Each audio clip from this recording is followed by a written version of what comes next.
This Spot Bitcoin ETF update is presented by Grayscale, the world's largest crypto asset manager. Our next guest knows a thing or two about economics and the markets. Not only does he have a doctorate in economics, but he's a former chief economist for the U.S. Senate Banking Committee and current economist with the American Institute for Economic Research. Thomas Hogan, welcome to First Mover. Yeah, thank you. I'm glad to be on. I want to take a step back, look at the space from broad level. From your perspective, what are you watching in the digital asset space? I mean, obviously the ETF launch has been the biggest thing that's been affecting crypto. I think we're seeing this as part of a bigger bull run that there's just been a lot of exciting technology that's been building in crypto over the last couple of years. But the price action has been a little bit subdued until lately. I think this ETF has been a major kickoff for what could be a big year for Bitcoin and for the crypto markets in general.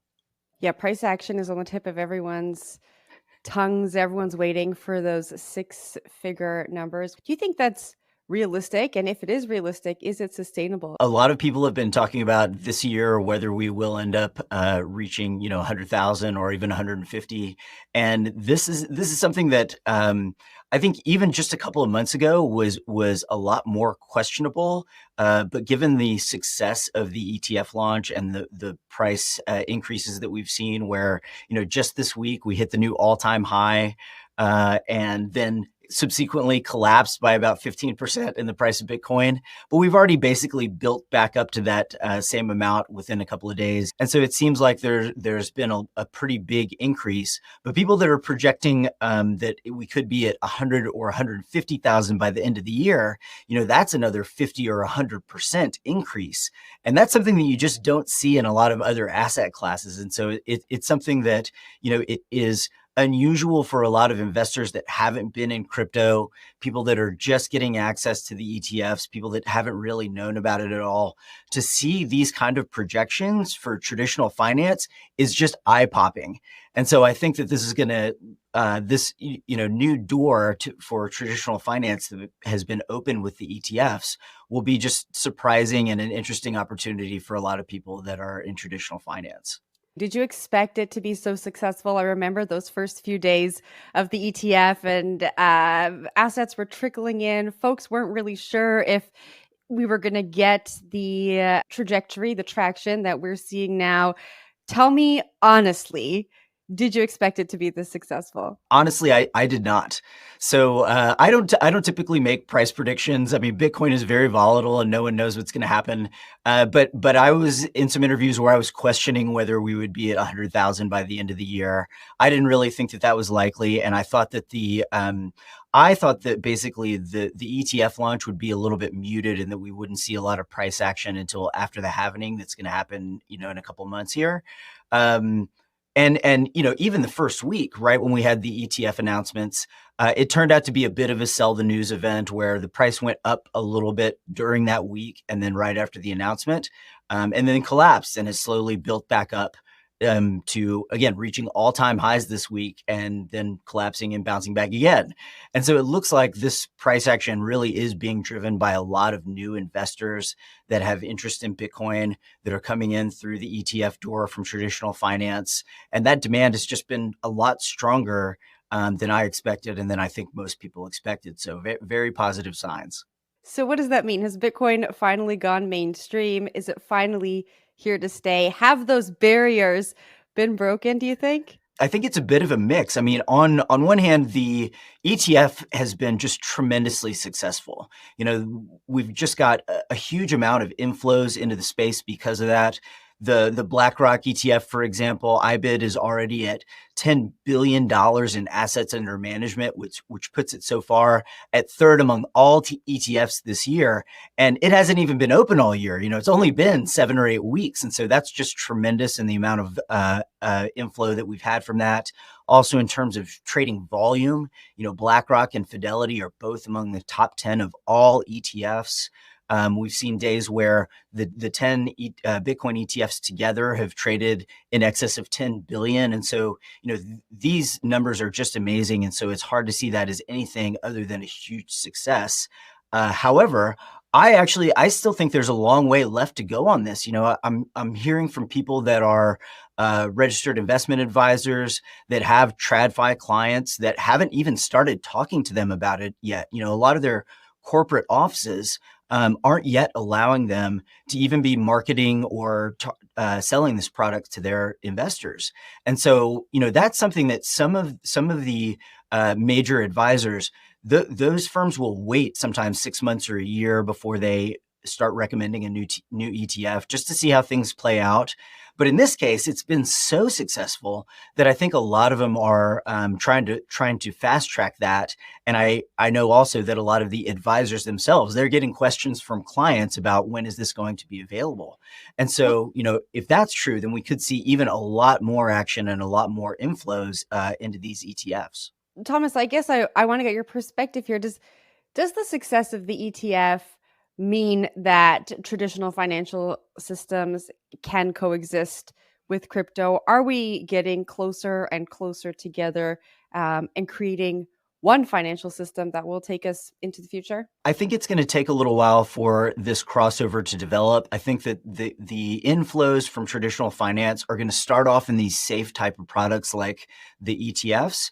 But I actually think that we're going to see a tremendous amount of building a whole new financial system that's based on crypto technology. You hear Larry Fink of BlackRock already talking about tokenizing assets, putting regular stocks and bonds on the blockchain. That's something that they're already doing in Europe, but we're just not legally allowed to in the United States. The regulators have been blocking it. The SEC will not say what is a commodity, what is a security, and basically won't let us adopt this new technology. I mean, NASDAQ has been talking about a blockchain-based trading platform for years, for almost a decade now, because they see the advantages that it's low cost, it's totally transparent. The regulators for years, for decades, have been trying to get the traditional financial exchanges to move to a system where they're tracking every single trade and becoming more transparent.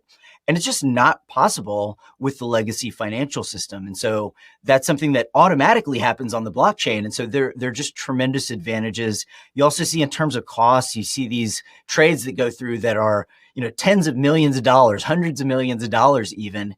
If you do that in the traditional financial sector, that costs tens of thousands of dollars, and you can do it for like $5. You see these amazing trades that cost almost nothing.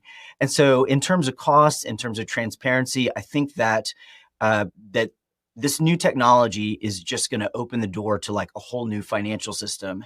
When do you think we get to that future, though? You've just kind of explained this tension between regulators, traditional finance, and crypto native companies. Until recently, I was skeptical that this was going to be something that would uh, that we would get a lot of action on soon.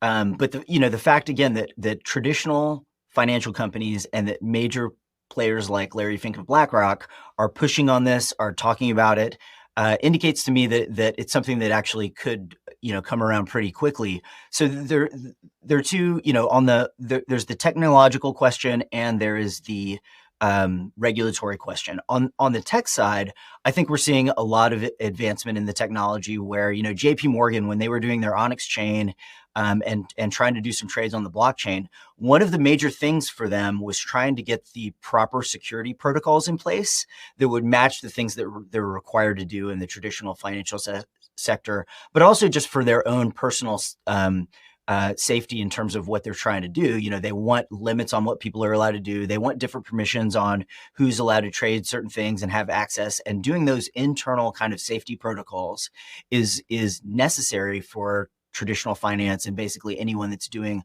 a lot of very large transactions to have. And so we're building some of that stuff out, but there hasn't really been a market for that until just lately. In some of the major, traditional finance companies wanting to get involved.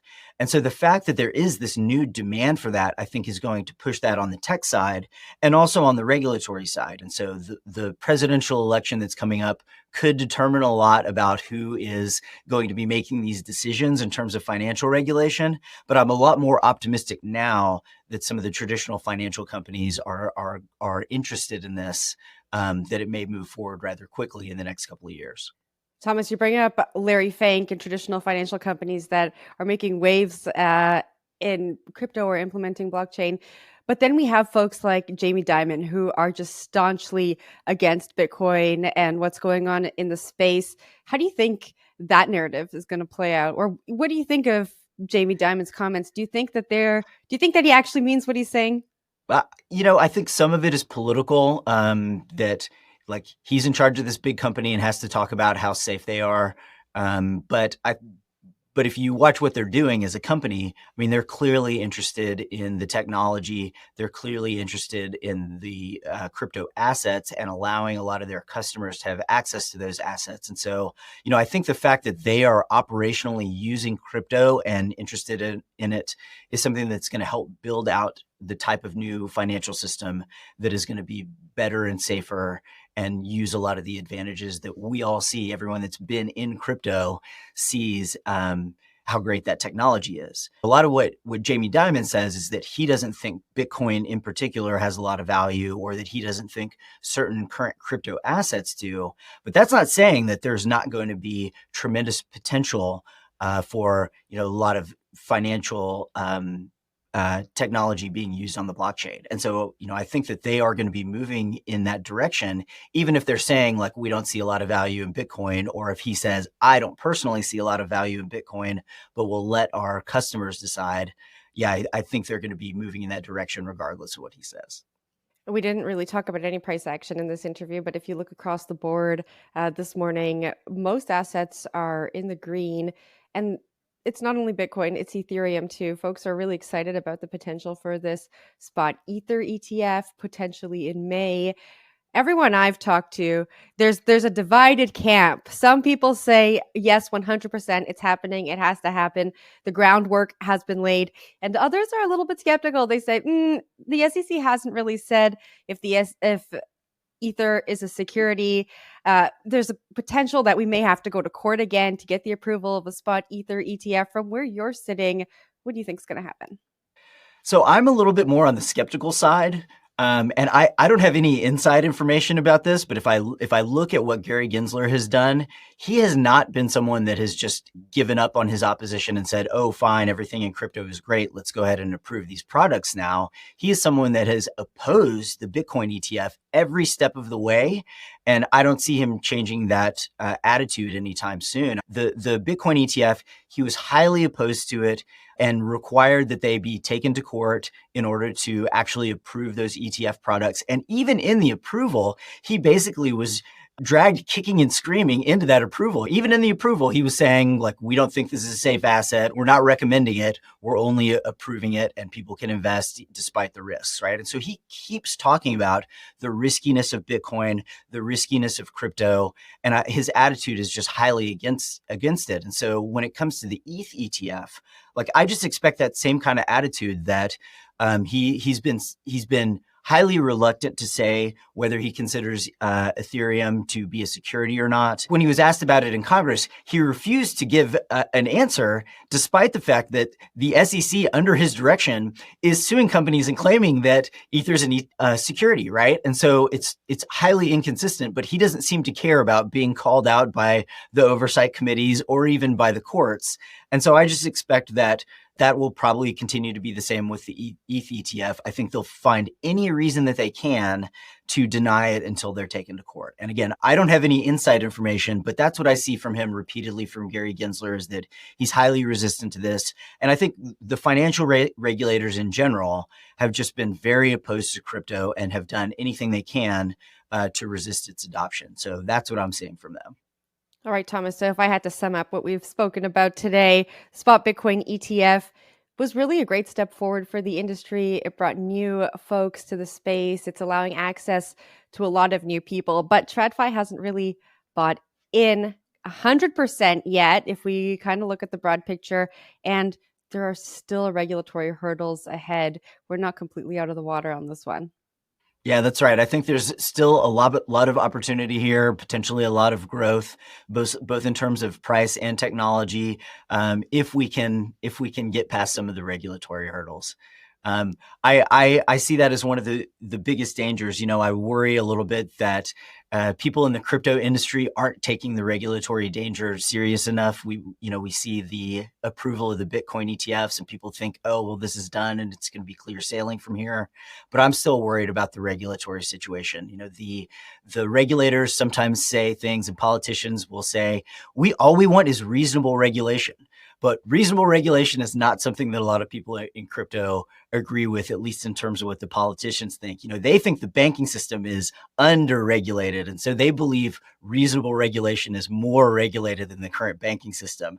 Certainly no one in crypto would agree with that, right? And so I think things are moving in the positive direction, but we should still be worried about this regulatory threat. And what they're saying is reasonable regulation, as evidenced by the SEC and the bank regulators, probably is not. And so as long as we can get past that threat of regulation, yeah, I think there's a lot of opportunity and very positive on the crypto space.